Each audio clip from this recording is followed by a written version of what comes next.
তো আজ রবিবার, আজকে একটু লেট করেই ঘুম থেকে উঠি। আমি প্রতিদিন 6-7টার সময় ঘুম থেকে উঠি।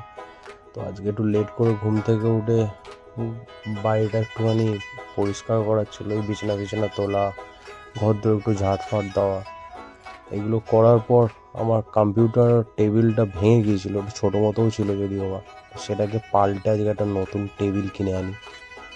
তো তারপর আমি বেরিয়ে পড়ি বাজারের দিকে। তো বাজার যাওয়ার আগে একটুখানি এটিএমে যাওয়ার ছিল। তো এটিএম থেকে হয়ে আমি যাই ইলেকট্রিক বিল জমা দিতে। তারপর একটু পাড়ায় আসি, এসে ক্যারাম খেলি। ক্যারাম খেলতে বেশ ভালোই লাগে।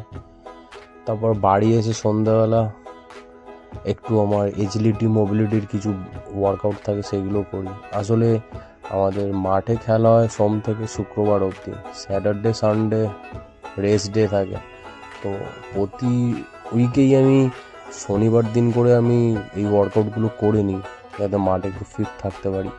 কিন্তু এই শনিবার খুব টায়ার্ড ছিলাম বলে আর করা হয়নি, সেহেতু রবিবারে আমি ওয়ার্কআউট করছিলাম আর কি। মানে বেশ কিছু পাওয়ার করেছিলাম, কিছু রেজিস্ট্যান্স ব্যান্ড পুল করার ছিল, সেগুলোও পাওয়ার করেছিলাম, হাইনি করেছিলাম, আপিল করেছিলাম। তো এগুলো করার পর খুব টায়ার্ড লাগছিল।